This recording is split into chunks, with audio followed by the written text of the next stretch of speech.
This is a production of WKNO Memphis. Production funding for Sports Files is made possible in part by the WKNO Production Fund, the WKNO Endowment Fund, and by viewers like you. Thank you. Today on Sports Files, a distinguished panel will help me preview the SEC college football season.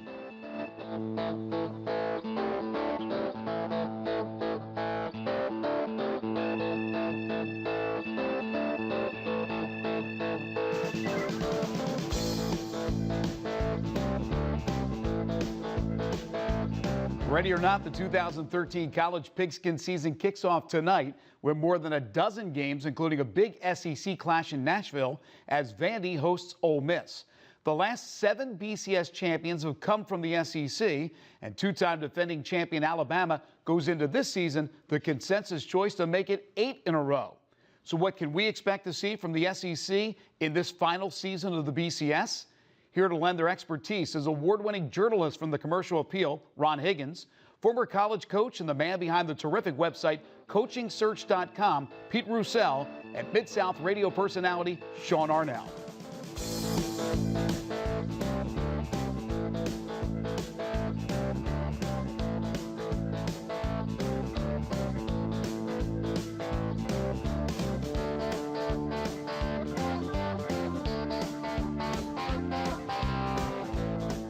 Ron, let me start with you. What is the one team with the biggest question mark going into the season?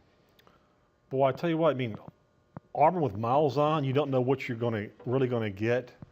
You know, he has players familiar with the system from a few years back, but quarterback-wise, it's really iffy, which is why there's like a 4-quarterback derby right now. So you don't know what you're going to get with Auburn. You know the system you're going to get, but you don't know how fast it's going to be.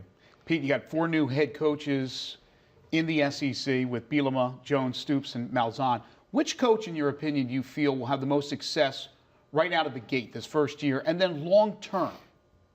Yeah, I think Butch Jones at Tennessee, with what he's done with the talent acquisition in his first signing class and the enthusiasm, he's going to have a significantly different brand of football in Rocky Top this year. I think you'll see a different, a much more well-coached football team. I think over the long haul, it'll be between Malzahn and Butch Jones. I think when you couple the coaching staffs that, you know, you take a look at Butch Jones, and he was able to bring so many guys from Cincinnati, and they're familiar. This is their 3rd time together. They know how to do it. They know how to do it quickly. I think that'll really benefit Butch Jones. And then Malzahn, you can't ignore the staff that he put together with the likes of Ellis Johnson, Rhett Lashley, and all the veteran SEC assistants. Sean, we've been talking during the offseason ad nauseum about Johnny Manziel and Texas A&M, and unfortunately, it's been off-the-field issues with Johnny. Let's talk about on the field. Last year, Heisman Trophy winner. Do SEC defenses catch up with him this year, or is he still going to be the player he was last season, in your opinion? You know, I'm sure Pete, as a former coach, will attest to this, but that improvisational skills he brings to the table is something I don't think he can prepare for. So how do you prepare for that? How do you simulate that in practice during the course preparing for a team like A&M? If teams can do that defensively, more power to them. But I think that's the X factor that Johnny brings to the football game, is that play breaks down, he can capitalize on it immediately, make something happen with his legs. So the mobility factor, Greg, I think he'll be contained at times. I don't think he'll put up the numbers he did last year. But then again, he is such a great football player. He's tough to stop. Ron, I would imagine that some of it last year was he hit the SEC by surprise. But then again, he has mad skills, as Sean alluded to. But do some of the defenses catch up with him this year? Well, I think a lot of them will try to play him like, I mean, Florida played him that way in the opener. A couple of teams have played him where you don't fully rush him. You kind of rush and contain, and you hope that your pass defense holds up well. And so basically you do flush him from the pocket, but you don't overrun him. It's almost like you rush into this invisible force field and wait. And hopefully everything gets covered up behind you, and then he starts running rather than flushing him. Because when you flush him, that's when you have trouble. That's when it's like this big jailbreak and you're totally out of position. I mean, they want to kind of contain it and kind of play gaps and make sure that, let's keep him in front of us, and until he makes a break. Let's don't flush him. Pete, I know you instruct down at the Manning camp, so you see some of these great quarterbacks. If you had the pick of the litter, Manziel, Murray at Georgia, Mettenberger at LSU, McCarron at Alabama. Who's your preference? Well, I would take A.J. McCarron, and you look at the track record and how he's played in the big games. You go back to last year at LSU, 2-minute drill late in the game. I think they got it with a minute 37 seconds left, and he looked like Peyton Manning, running that 2-minute operation. But the guy, Greg, that I'm really interested to see how he does this year in his progression is Zach Mettenberger. Right. He's so talented. He's got the best arm in all of college football. There's no question about it. Under new offensive coordinator Cam Cameron, I want to see how his maturity develops on and off the field. And let's see if he has a much better year with Odell Beckham Jr. Beckham was down at the Manning camp for a day, and I tell you what, he really, really impressed me. He looked, put it this way, I've seen 5-year veteran NFL receivers that didn't have the footwork, the body lean, the speed, the route running, the ability to cut on a dime like Beckham. I think he's in for a really, really big year as well. And I'll ask this question of all of you, starting with Ron. The one team you're most excited to see this year in the SEC? Ooh, that's a good one. I guess I'm probably going to go with, I'm going with Georgia because they came so close last year, and Murray seemed like he's been there forever. And and I know they're rebuilding their defense, but they were so close last year. I'm kind of excited to see if they can get it done finally. They've been, I think Rick has taken a lot of heat through the years, and I think he's a really good coach. And last year, they came in within 5 or 6 yards of getting the ball in the end zone, and they would have probably been in the title game. So I'm kind of interested to see what Georgia does. And that conversely, South Carolina also, because I just like Spurrier so much, and Clowney's such a force, and I like to see Spurrier win a title somewhere else to kind of prove that, his title at South Carolina will be treasured by him probably more than stuff at Florida because he did it the hard way. Yeah, that Georgia situation may be the biggest question on the field this year. Can they finally get over the hump and beat Alabama? Sean? Kentucky. Just kidding. You know what? I think this Ole Miss storyline, guys, is very interesting to me. Right. This big-time recruiting class coming in, how they adjust. And Ole Miss is the type of football team, they could be better this year than last year, but not have the record to show for it. So to me, Ole Miss is an interesting storyline. Pete? Yeah, I think Ole Miss too. I mean, it's going to be really interesting to see how Dave Womack utilizes the talent that they've kind of brought in with the new signing class with Kim Dichie and some other guys. They've got depth, on the defensive line, and not a lot of teams have that across the country. They can really go too deep, especially at defensive end.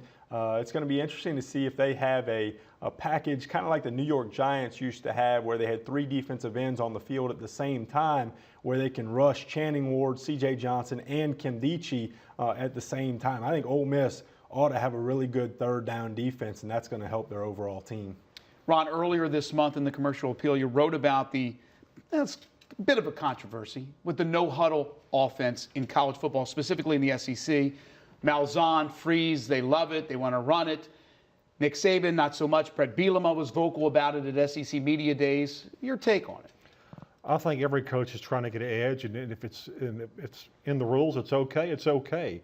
I think that it's a fine line for officials, and I think what they'll stress to the officials is let's make sure that people, if there's a substitution offensively, when the defense can make a substitution, let's make sure they're set before we allow the center to snap the ball. I think they wanted to make it as fair as possible.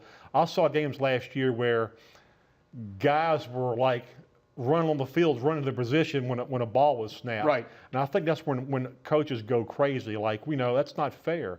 But, if offense doesn't sub, defense doesn't sub, let it roll. I mean, that's just, it's a battle of fatigue. Have your guys in shape.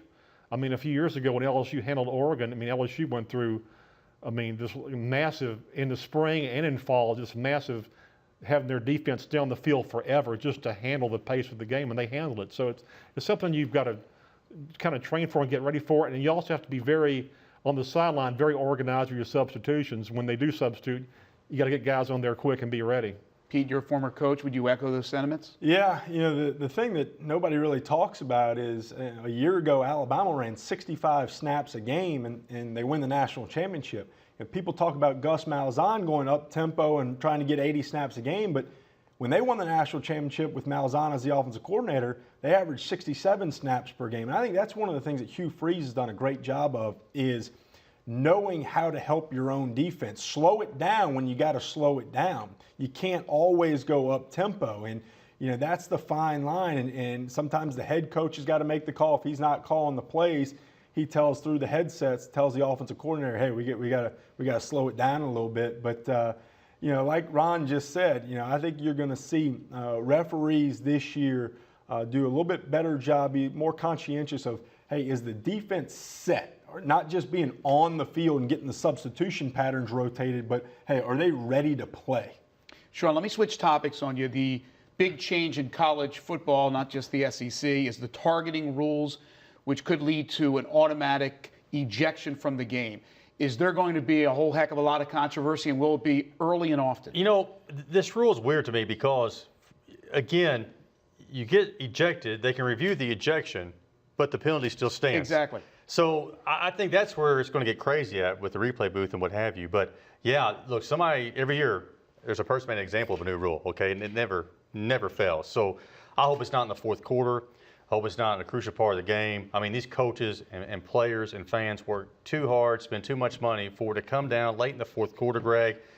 They throw it out there. You just hope it happens early in the game where it can't affect the outcome of the game. Ron, I'm all for safety precautions, but I have a feeling we're going to have a lot of controversy. What do you think? Oh, absolutely. There's going to be somebody tossed. You go and you look at the replay. They need to make sure. I mean, when they say that the Clowney hit in the bowl game was illegal, I have a problem with that. So do I. I mean, you go with your helmet up. It's your helmet so it's not down. You hit a guy right in the chest, and the momentum carries you up a little bit. And the helmet pops off. I'm looking at this thing like they should make the calls mostly in the secondary, where you see guys they're not even trying to break up the ball. They're trying to take a guy's head off. I mean, that's where this thing should come into play. I mean, I'd hate to see like a defensive end get tossed because. He basically runs through a quarterback, and his helmet has to happen to hit the guy helmet. Wasn't targeting it, but that's just the way it happened. And that guy gets tossed. I like to see if Carolina's in a tight game with Georgia, and Clowney gets tossed like early in the fourth quarter, and it's a tight game. What happens then? They've got to be really careful with this rule. All right, here's one for all three of you guys. Who takes the biggest fall in the SEC this year from a year ago? Pete? Well, I don't want to say Mississippi State. I think that's what a lot of people would lean to. I think Mississippi State is going to surprise some people this year. I really do. With a senior quarterback, veteran defensive line, a new defensive coordinator is going to bring a totally different mindset. I don't want to say Mississippi State. I don't know if Auburn gets back to where people are thinking right away in the first season. I'll say Auburn. Ron? Boy, there's not much leeway on this. I'm going through the teams in my head. Florida? Maybe so, but I thought Florida was overrated last year. I thought I'd never say this in my entire life. This would come out of my mouth. Vanderbilt's overrated. That's what I was going to say, man. That's what I had. Vanderbilt's overrated. It's like things you'd never say in your entire life. Vanderbilt's is overrated. I think partly because I really think the off-season stuff with the players who got tossed. Right. That's really that's affected James Franklin and that staff more than people would want to let on. I think it really bothers them because they just don't do that at Vanderbilt, and you don't expect that at Vanderbilt. And I think it bothers them. And I've had people come to me already and say, Ole Miss Vandy, that's a huge game for both teams. I'm saying, if Bo Wallace's shoulder stays in one piece, Ole Miss is going to win that game by double digits. Because I just think Vandy's not a wreck, but I just think they're not right. Yeah, we'll see starting tonight with that game in Nashville. Yeah, I got to piggyback off Ron because look, they have arguably one of the best receiving corps in the SEC. Quarterback situation question mark right now too. But again, past history suggests they cannot sustain this level of success this long. So by default, I would say Vanderbilt. Yeah, I think nobody's talking about Cliff Kingsbury and the impact that he's had leaving Texas A&M. He had a great relationship with Johnny Manziel. The thing about A&M is they've got a new offensive coordinator who's never called plays before in his career other than the bowl game a year ago. And, Greg, the difference between a great offensive play caller or a great offensive coordinator is just 4 or 5 play calls a game. And Clarence McKinney, I'm not saying he's not going to do a great job. I just think the margin of error, and when you couple that with a really young, inexperienced quarterbacks coach in Jake Spavital, a bright guy, but a really young coach, I just don't see A&M coming close to the 11 wins they had a year ago. All right, gentlemen, predictions time. We have about 3 minutes to go, so a minute each. Ron, start us off. East-West winner, the SEC champion, and does the BCS champion reside in the SEC for an 8th straight year? I'm going to go East. I'm going to go Georgia versus Alabama, and this time Georgia gets it done. Was it that tough? You had to think about it for a while. Yeah, because I was considering South Carolina a lot.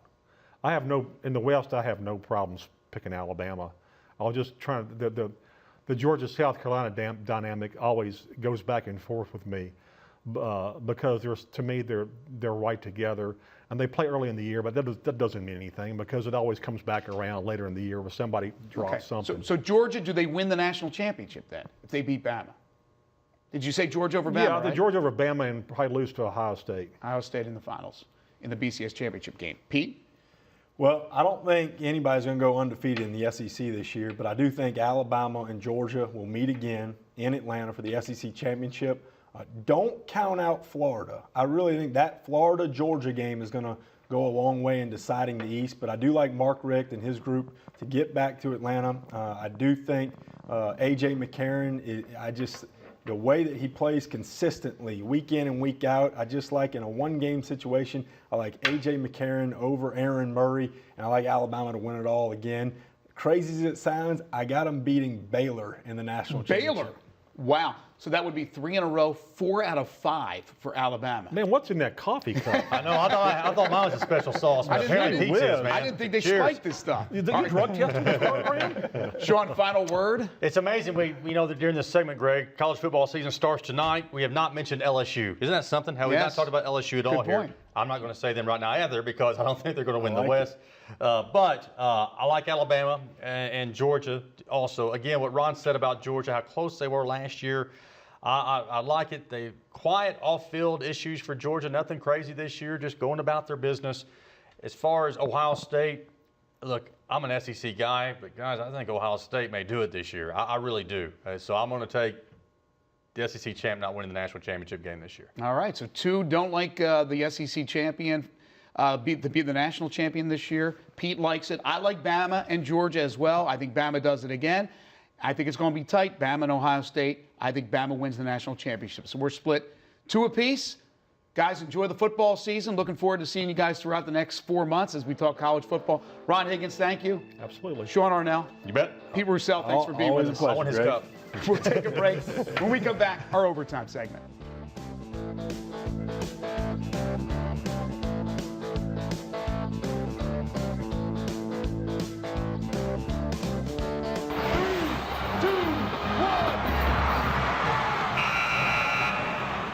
From the gridiron to the links we go for a feature on a very unique golf course.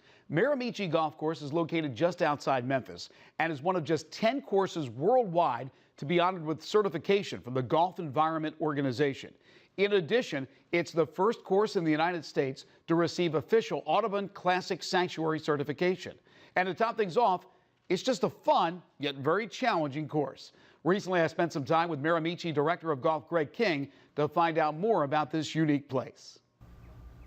Well, Greg, thank you so much for being with us. It's a true pleasure. Thanks for coming out to Miramichi today. What makes Miramichi so different from other courses? Oh my goodness, there's a litany of details. However, Miramichi truthfully leads the golf industry in being environmentally friendly, environmentally conscious. It all really begins there. Well, let's talk about some of these details. The Audubon Classic Sanctuary Certificate, first one in the country. Right. So you're setting the precedent out here. What did you guys do to earn that certificate? There's a lot of things that we do. We've got enhanced wetlands. We turned what was 300 acres of maintainable, mowable turf that we had to put fertilizer on that was petroleum based, and we had to water it.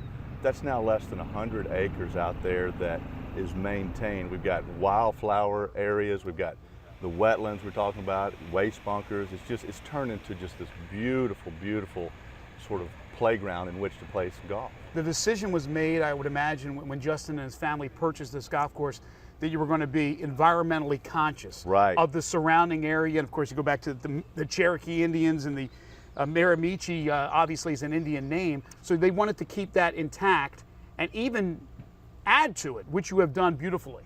Absolutely. You'll never forget one of the first board meetings that Justin came to, if you will. He said he wanted it to be a world-class golf experience. He wanted it to be public access that everybody could come to, and he wanted it to be the most environmentally friendly golf course ever. And we kind of looked at it, everybody just kind of looking at, how do we do that? But a lot of research later, we're leading the industry.